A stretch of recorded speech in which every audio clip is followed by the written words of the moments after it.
મિતાંશભાઈ, પપ્પા જન્મદિવસની પહેલા તો તમને ખૂબ ખૂબ શુભેચ્છાઓ. આજે તમારો જન્મદિવસ છે એમ ને? આપણે તમારા બધા જન્મદિવસ અલગ અલગ જગ્યાએ રોડ ઉપર આશ્રમમાં જઈને દર વખતે ઉજવતા હોઈએ, બરાબર? તો આજે તમારી શું ઈચ્છા છે કે તમારો જન્મદિવસ આપણે કઈ રીતે ઉજવીએ? આપણે તો રોજ તરબૂચ ખાતા હોઈએ, પણ આજે ગાય માતાને તરબૂચ ખવડાવવાની ઈચ્છા. તો આપણે ક્યાં જાવું ગાય માતાને તરબૂચ ખવડાવવા? ગૌશાળા. ગૌશાળા? પાક્કું? તમે આ નક્કી જ કરી લીધું છે કે ગાય માતાને તરબૂચ ખવડાવવા? હે? તો મિત્રો, આપણે મિતાંશભાઈની એવી ઈચ્છા છે અને 4-5 દિવસથી મને એવું કહેતો હતો કે મારે તરબૂચ ખવડાવવા છે ગાય માતાને, કારણ કે એણે ફોનમાં વિડીયો જોયા હશે બધાના, ખજૂરભાઈ છે, પોપટભાઈ છે, અન્ય કોઈ ગાય માતાને તરબૂચ ખવડાવતા હોય છે. તો આ વખતે એના જન્મદિવસ નિમિત્તે મિતાંશની એવી ઈચ્છા છે કે પપ્પા આપણે પણ ગાય માતાને તરબૂચ ખવડાવવાના છે. તો ચાલો આપણે ગાય માતાને તરબૂચ ખવડાવવાના પ્રયાસ કરીએ. ગૌશાળાએ જઈને પહેલા નક્કી કરીએ બધું. તો આપણે હિંમત મામાને બોલાવી લઈએ કે અહીં આવે ને આપણે બધા ગૌશાળાએ જઈ અને ગાય માતાને તરબૂચ ખવડાવીએ. બરાબર? બધાને કહી દો કે વિડીયોમાં જોડાઈ રહેજો.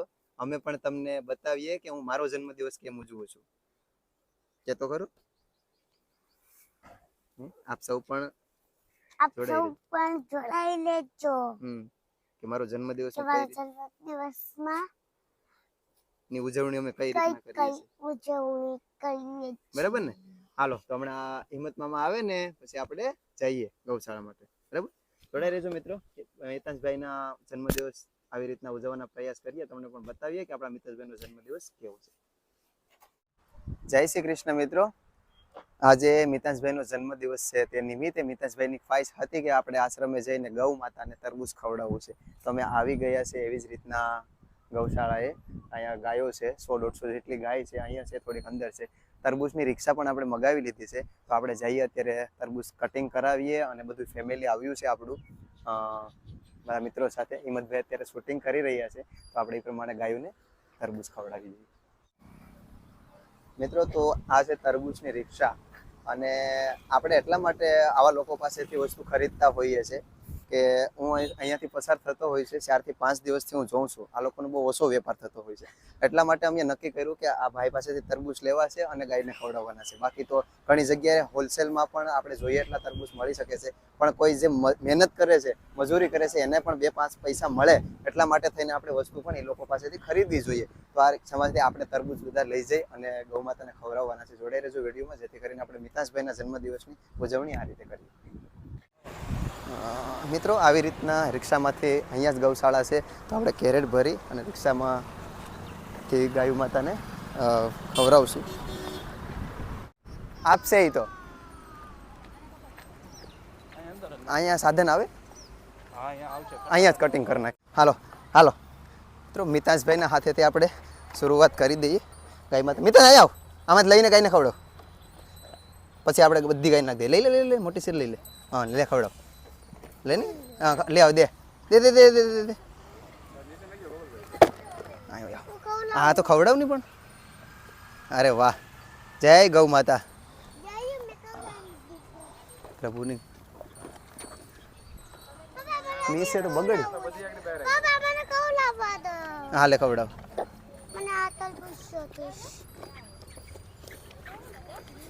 તમે હવે તગારા લઈને અંદર જાઓ, નાખો. હાલો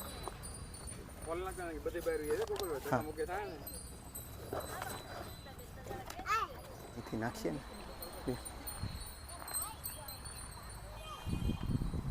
અહીં હોય આવો તમે. મિત્રો, બધી ગાય ભેગી થઈ જાય છે એટલા માટે થોડી થોડી જગ્યાએ. ઓહો,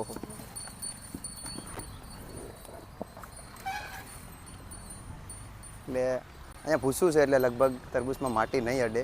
આપણે જેવી રીતના પરિસ્થિતિ છે એવી રીતના ગાયોને ખવડાવવાનો પ્રયાસ કરીએ છીએ, કારણ કે બધી ગાયોને તરબૂચ સારી રીતે પાકમાં આવી શકે.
મિત્રો આવી રીતના આપણે મિતેશભાઈના જન્મદિવસ નિમિત્તે જે કંઈ સેવા હતી તે ગાય માતાને ફેમિલી સાથે આવીને આપણે તરબૂચ ખવડાવવાના એક પહેલ કરી કે આપણે અવારનવાર કોઈ પણ બર્થડે સેલિબ્રેટ કરતા હોય પરિવારનું તો પણ આવી રીતના નાની મોટી સેવા કરતા હોય છે. તો આ વખતે મિતાંશનો વિચાર ખરેખર એવો હતો કે આપણે ગાય માતાને તરબૂચ ખવડાવવાના છે.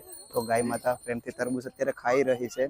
તો બસ તમારી આજુબાજુ રહેતા લોકોની મદદ કરજો અને તમારે પણ કોઈ ઘરમાં કાંઈ સેલિબ્રેટ કરવાનું હોય, કોઈ પણ ઉજવણી કરવાની હોય તો આવી રીતના નાની મોટી સેવા કરી અને તમે ચોક્કસ કરી શકો છો. અને જરૂરી તમારી આજુબાજુ રહેતા જરૂરિયાતમંદ લોકોની મદદ કરો.